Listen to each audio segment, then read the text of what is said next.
आज हम नया टॉपिक पढ़ेंगे, that is thin pressure vessel.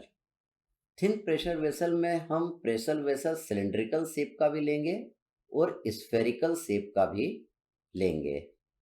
तो सबसे पहला सवाल ये उठता है कि आखिर इसका नाम हमने प्रेशर वेसल क्यों रखा है। तो देखिए, ये आपको सिलेंड्रिकल वेसल नज़र आ रहा है और ये आपको स्फेरिकल वेसल नज़र आ रहा है। तो इसका नाम प्रेशर वेसल इसलिए रखा है क्योंकि इसके अंदर जो फ्लूइड रहता है, जो आपका फ्लूइड रहता है, वो कोई भी लिक्विड भी हो सकता है और गैस भी हो सकता है। वो बहुत हाई प्रेशर पे रहता है, इसलिए ये जो वेसल है इसका नाम क्या हो गया, प्रेशर वेसल हो गया।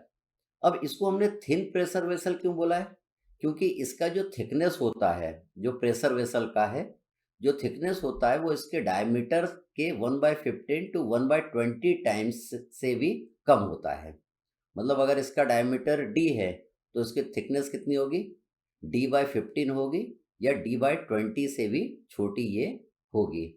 तो इसकी थिकनेस इसके डायमीटर के कंपैरिजन में निग्लिजिबल रहता है, इसलिए इसको हम क्या बोलते हैं, थिन प्रेशर वेसल बोलते हैं। तो देखिए, ये थिन प्रेशर वेसल के अंदर जो फ्लूइड है वो बहुत हाई प्रेशर पे है, तो उसके कारण क्या होगा, ये जो थिन प्रेशर वेसल है उस पर स्ट्रेस आएगा। तो हमको निकालना पड़ेगा कि इसके ऊपर सरकमफ्रेंशियल स्ट्रेस कितना आएगा और लॉन्गिट्यूडनल स्ट्रेस कितना आएगा। स्ट्रेस आएगा तो इसमें स्ट्रेन भी आएगा, स्ट्रेन आएगा तो चेंज इन लेंथ आएगा, चेंज इन डायमीटर आएगा, चेंज इन वॉल्यूम आएगा। तो वो सारी चीज़ें हम इस वाले टॉपिक में कवर करेंगे। तो सबसे पहले मैं थिन प्रेशर वेसल में सिलिंड्रिकल वेसल को कंप्लीट करूंगा, उसके बाद हम लोग स्फेरिकल वेसल देखेंगे। तो देखिए, मान लीजिए ये आपका सिलिंड्रिकल वेसल है, ठीक। तो हमें इस पे क्या निकालना रहेगा, सरकमफ्रेंशियल स्ट्रेस निकालना पड़ेगा और इस पे लॉन्गिट्यूडनल स्ट्रेस हमको निकालना पड़ेगा। तो देखिए, ये आपको वेसल नजर आ रहा है, सिलिंड्रिकल है। तो देखिए, इसके ऊपर सरकमफ्रेंशियल स्ट्रेस इस तरीके से लगेगा और लॉन्गिट्यूडनल स्ट्रेस इसमें इस तरीके से लगेगा। अगर इसके ऊपर टॉर्क लगेगा तो इसके ऊपर शियर स्ट्रेस भी आएगा। अगर इसके ऊपर टॉर्क नहीं लगेगा तो शियर स्ट्रेस नहीं आएगा यहाँ पे। तो मान लीजिए अभी इस पर टॉर्क नहीं लग रहा है तो इस पर शियर स्ट्रेस नहीं आ रहा है। तो देखिए, हाई प्रेशर के कारण इसमें दो स्ट्रेस आया, सरकमफ्रेंशियल आ गया और लॉन्गिट्यूडनल आ गया। अब देखिए, यहाँ पे टॉर्क नहीं लग रहा है तो शियर स्ट्रेस नहीं आ रहा है, तो ये आपका क्या हो गया, प्रिंसिपल स्ट्रेस हो गया। मतलब sigma C circumferential stress is the principal stress. आप जब डेरिवेशन करेंगे तो आपको पता चलेगा कि it is the major principal stress. और ये जो सिग्मा एल है, जिसको मैं सिग्मा 2 बोलूंगा, it will be the minor principal stress. जब इसके ऊपर टॉर्क लगेगा तो इसके ऊपर शियर स्ट्रेस भी लगेगा। तब उस केस में हमको क्या करना पड़ेगा, इसके ऊपर मेजर प्रिंसिपल स्ट्रेस निकालना पड़ेगा, माइनर प्रिंसिपल स्ट्रेस निकालना पड़ेगा, मैक्सिमम शियर स्ट्रेस हमको निकालना पड़ेगा। वो वाली चीजें भी हम सारे कैलकुलेट करेंगे। तो देखिए, ये जो सरकमफ्रेंशियल स्ट्रेस जो आपको नजर आ रहा है, इसके कारण ये जो आपका सिलेंड्रिकल प्रेशर वेसल है वो इस तरीके से बस्ट होके टूट जाएगा। तो देखिए, ये इस तरीके से टूटेगा, ये इस तरीके से। और ये जो लॉन्गिट्यूडनल स्ट्रेस जो आपको नजर आ रहा है, इसके कारण ये जो प्रेशर वेसल टूटेगा वो इस तरीके से बस्ट होके टूटेगा।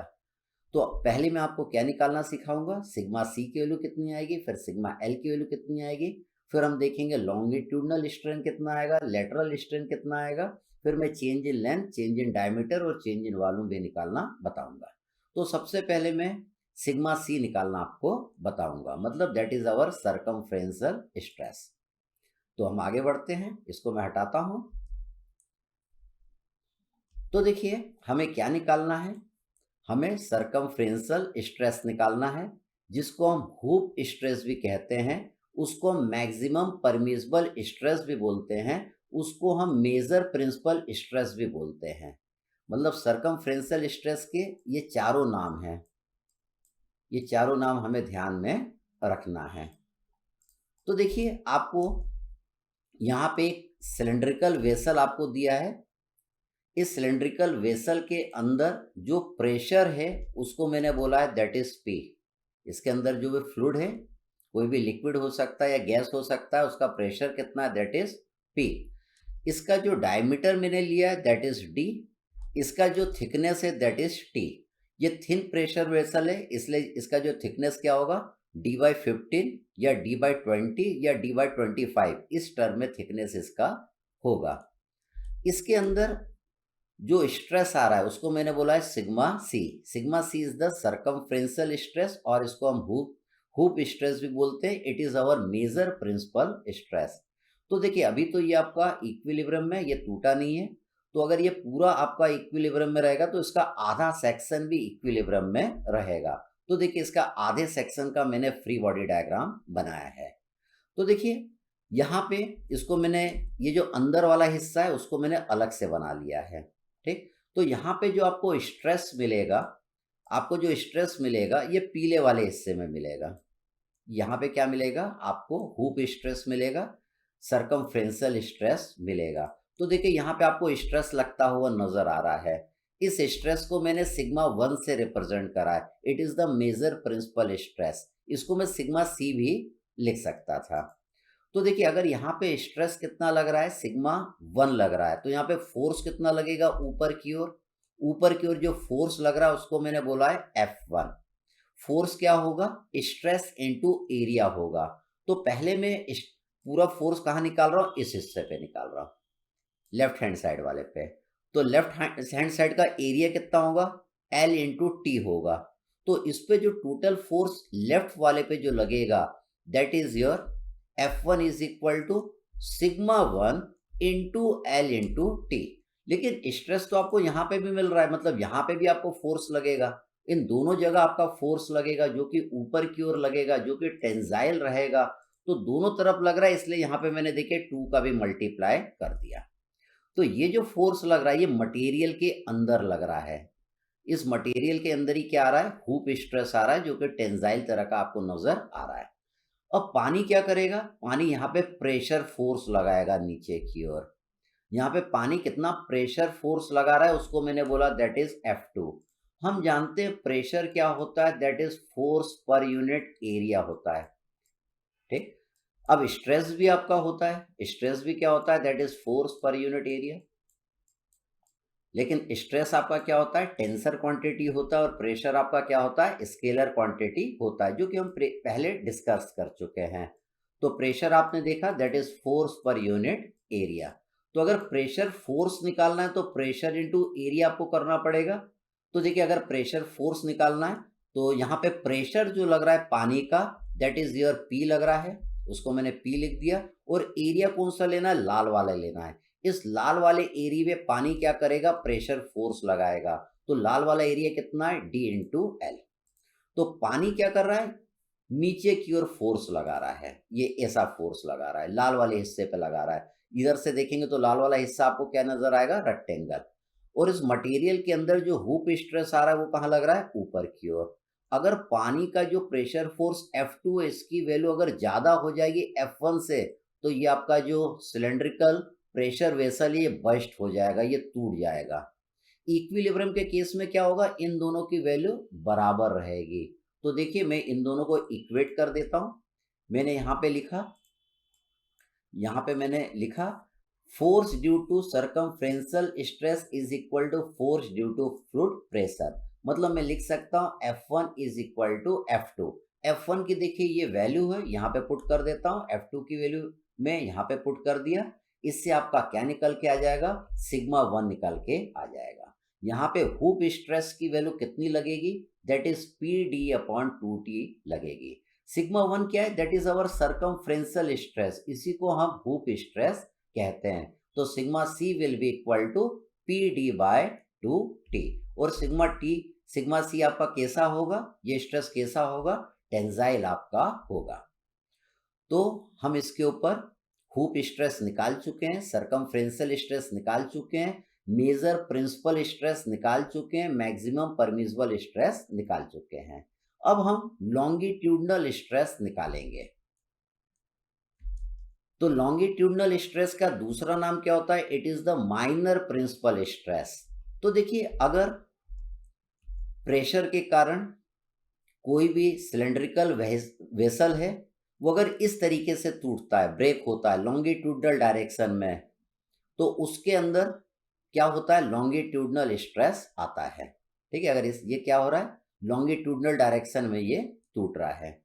तो देखिए हमें क्या करना है, इसके अंदर जो प्रेशर है दैट इज अवर पी है, इसका डायमीटर कितना है डी है, इसका थिकनेस कितना है टी है, और इसके ऊपर जो स्ट्रेस आ रहा है उसको मैंने सिग्मा 2 बोला है, that is minor principal stress, that is equal to sigma L, that is our longitudinal stress. ठीक, तो हम क्या करेंगे, इसका फ्री बॉडी डायग्राम बना लेंगे। देखिए अगर ये दोनों इक्विलिब्रियम में तो इसका आधा हिस्सा भी आपका इक्विलिब्रियम में रहेगा, तो पानी क्या करेगा, लाल वाले हिस्से पे प्रेशर फोर्स लगाएगा, और जो स्ट्रेस आएगा वो पीले वाले हिस्से पे आएगा। तो दोनों हिस्से को मैं अलग अलग बना लेता हूँ। तो देखिए पीले वाले हिस्से पे क्या आएगा, लॉन्गिट्यूडनल स्ट्रेस आएगा। लॉन्गिट्यूडनल स्ट्रेस कितना आ रहा है यहाँ पे, दैट इज सिग्मा 2 आ रहा है। अब देखिए यहाँ पे स्ट्रेस आ रहा है सिग्मा 2, तो यहाँ पे फोर्स कितना लगेगा इस डायरेक्शन में, that is our F2। Force क्या होगा, स्ट्रेस इंटू एरिया। एरिया कौन सा लेंगे आप, ये पीला वाला लेंगे, तो स्ट्रेस मैंने लिख दिया that is sigma 2 into area, पीला वाला एरिया। पीला वाला एरिया कितना आएगा, that is pi D T आएगा। अब देखिए टी क्या है, इसकी चौड़ाई है, इसकी टी क्या है, it is the width of this cylindrical shell, that is T. ये टी की वैल्यू कितनी आएगी, D by 15 to D by 20 आएगी, या डी बाई 25। ठीक, तो देखिए ये वाली वैल्यू कहाँ से निकल के आई, पाई डी बाई डी टी कहाँ से निकल के आई। इसको निकालने के लिए हम क्या करेंगे, बड़े वाले सर्कल का जो एरिया है उसमें से ये लाल वाले सर्कल के एरिया को हम माइनस कर देंगे। तो देखिए बाहर वाले सर्कल का एरिया कितना आएगा, that is our pi r square क्या होता है, एरिया होता है, आर की जगह मैंने डी बाई 2 लिखा है, तो पाई डी बाई 2 प्लस टी कर देंगे तो बाहर वाले सर्कल का एरिया आपको पता चल जाएगा। तो देखिए बाहर वाले सर्कल को देखिएगा, ये इसका रेडियस कितना होगा, दैट इज ये इसका रेडियस, अंदर वाले सर्कल का रेडियस कितना होगा, दैट इज डी बाई 2, और इसकी थिकनेस कितना है, दैट इज टी है। तो बाहर वाले सर्कल का टोटल रेडियस कितना हो जाएगा, pi into D by 2 plus T. D by 2 plus T क्या हो जाएगा, बाहर वाले सर्कल का रेडियस। तो बाहर वाले सर्कल का पूरा एरिया क्या होगा, pi into D by 2 plus T का होल स्क्वायर। इसमें से मैं अंदर वाले सर्कल, लाल वाले सर्कल के एरिया को माइनस कर दूंगा, मतलब पाई डी स्क्वायर बाई 4 कर दूंगा। ठीक, अब इसको एक्सपांड कर लेंगे तो ये a प्लस बी का होल स्क्वायर है, इसको हम लिखेंगे A square plus 2ab plus B square. तो देखिए यहाँ पे t बहुत कम होता है, बहुत छोटा होता है, इसलिए ये टी स्क्वायर को हम निगलेक्ट कर देंगे। अगर कोई बहुत छोटी वैल्यू का अगर मैं स्क्वायर करूंगा तो और छोटी वैल्यू आ जाएगी, 0.0001 आ जाएगी, तो इसलिए हम यहाँ पे टी स्क्वायर को निगलेक्ट कर देते हैं। अब पाई डी स्क्वायर बाई 4 से ये पाई डी स्क्वायर बाई 4 कट जाएगा, तो आपका फाइनली बचेगा क्या, एरिया, पीला वाला एरिया आपको मिल जाएगा, that is pi D T आपको मिल जाएगा। तो आपने देखा इसके ऊपर जो लॉन्गिट्यूडनल स्ट्रेस लग रहा है, माइनर प्रिंसिपल स्ट्रेस सिग्मा 2 लग रहा है, उसके कारण जो फोर्स लगेगा F2 वो लगेगा sigma 2 into pi into D into T. और पानी क्या करेगा, यहाँ पे प्रेशर फोर्स लगाएगा, जिसको मैंने F1 बोला है। प्रेशर फोर्स कितना लगाएगा, that is pressure into area. Pressure कितना है, दैट इज P है, एरिया कौन सा लेंगे, ये लाल वाला लेंगे, ये एरिया कितना है, पाई डी स्क्वायर बाय 4। अगर पानी जो प्रेशर फोर्स लगा रहा है F1, अगर इसकी वैल्यू F2 से ज़्यादा हो जाएगी तो आपका सिलेंडर जो है इस तरीके से बस्ट हो जाएगा, इस तरीके से टूट जाएगा। लेकिन इक्विलिब्रियम के केस में क्या होगा, इन दोनों की वैल्यू आपकी बराबर आएगी। Force due to fluid pressure is equal to resisting force के बराबर आएगी। मतलब हम यहाँ पे लिख सकते हैं F1 is equal to F2। हम F1 की वैल्यू और F2 की वैल्यू को यहाँ पे हमने देखिए इक्वेट कर दिया, इससे आपकी सिग्मा 2 की वैल्यू निकल के आ जाएगी, that is PD upon 4T। Sigma 2 आपका क्या है, ये आपका लॉन्गिट्यूडनल स्ट्रेस है, इसकी वैल्यू PD बाई 4T आपका आ गया। आपको यहाँ पे नजर आ रहा है कि आपका जो सरकमफ्रेंशियल स्ट्रेस है वो 2 टाइम्स लॉन्गिट्यूडनल स्ट्रेस है। सरकमफ्रेंशियल स्ट्रेस कितना आया था, PD बाई 2T आया था, और लॉन्गिट्यूडनल कितना, PD बाई 4T। मतलब circumferential stress is equal to 2 times longitudinal stress. अब देखिए यहाँ पे आपने सिग्मा 1 निकाल लिया है, मेजर प्रिंसिपल स्ट्रेस निकाल लिया है, सिग्मा 2 निकाल लिया है, माइनर प्रिंसिपल स्ट्रेस निकाल लिया है। अब आप क्या निकाल सकते हैं? मैक्सिमम शियर स्ट्रेस आप निकाल सकते हैं। मैक्सिमम शियर स्ट्रेस आप जानते हैं, that is major principal stress minus minor principal stress divided by 2 कर देंगे तो मैक्सिमम शियर स्ट्रेस की वैल्यू आ जाएगी इस वाले सिलेंड्रिकल सेल में। तो देखिए हम इन दोनों को माइनस करते हैं तो सिग्मा 1 क्या है? सिग्मा सी के बराबर, सिग्मा 2 किसके जितना है? सिग्मा एल के जितना। सिग्मा सी आप निकाल चुके हैं, that is P D by 2t। Sigma L भी निकाल चुके हैं, पी डी बाई 4t। तो देखिए अब हम क्या करेंगे, इनको माइनस करके 2 से डिवाइड कर देंगे तो टाउ की वैल्यू आ जाएगी, that is P D by 8t। तो आपने इसमें शियर स्ट्रेस की वैल्यू भी निकाल लिया। अब इतनी चीज हम कैलकुलेट कर चुके हैं। अब मान लीजिए हम जॉइंट की एफिशिएंसी आपको दिया हुआ है, तब आपको अगर लॉन्गिट्यूडनल स्ट्रेस और सरकमफ्रेंशियल स्ट्रेस निकालना है तो आप क्या करेंगे, हम देखते हैं उसको। पहले देखिए एफिशिएंसी ऑफ जॉइंट आपको दिया हुआ है। मान लीजिए कि ये आपका एक सिलेंडर है, तो यहाँ पे ये लॉन्गिट्यूडनल जॉइंट है और ये आपका क्या है? सरकमफ्रेंशियल जॉइंट है। तो देखिए दो सिलेंडर को जब आप इस तरीके से जोड़ते हैं, जोड़ने के लिए आपको होल करना पड़ेगा। होल करेंगे तो इसका क्या एरिया कम हो जाएगा। एरिया कम हो जाएगा तो इसमें स्ट्रेस की वैल्यू क्या हो जाएगी? बढ़ जाएगी। तो इसमें भी देखिए जब होल करेंगे तो इसका एरिया कम हो जाएगा, एरिया कम होएगा और होल में आप क्या करेंगे? जोड़ने के लिए क्या करेंगे? रिवेट लगाएंगे।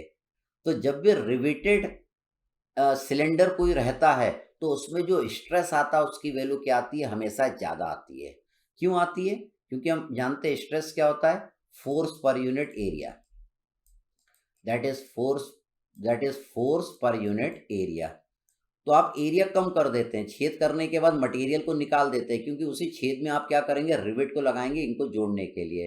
तो अगर एरिया कम होगा तो स्ट्रेस की वैल्यू क्या हो जाएगी? बढ़ जाएगी। तो देखते हैं हम, तो कोई भी सिलेंड्रिकल सेल रहे, कोई भी बॉयलर रहे, तो उसमें दो तरीके के जॉइंट होते हैं। इसको अपन बोलते हैं लॉन्गिट्यूडनल जॉइंट और इसको हम बोलते हैं सरकमफ्रेंशियल जॉइंट। इन जॉइंट के कारण इसमें स्ट्रेस की वैल्यू क्या हो जाती है? बढ़ जाती है।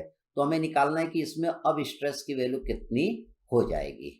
तो देखिए यहाँ पे eta L is the efficiency of longitudinal joint और eta C is equal to efficiency of circumferential joint. तो इसमें स्ट्रेस की वैल्यू आप जानते हैं, सिग्मा सी की वैल्यू यहाँ पे आप जानते हैं।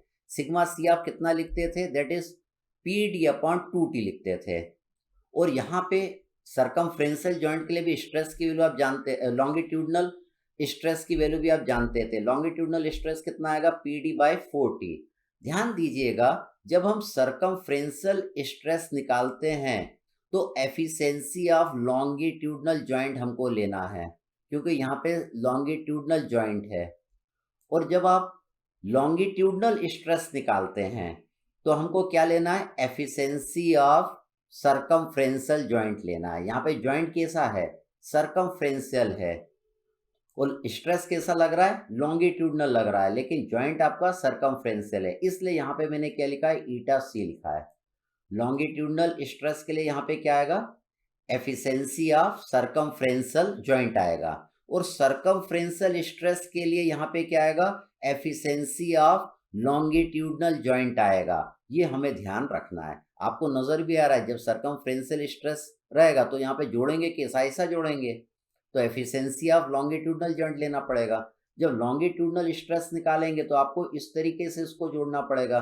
तो यहाँ पे एफिशिएंसी किसका लेना पड़ेगा? सरकमफ्रेंशियल जॉइंट की आपको लेना पड़ेगा। अब हम इस पे प्रॉब्लम करेंगे।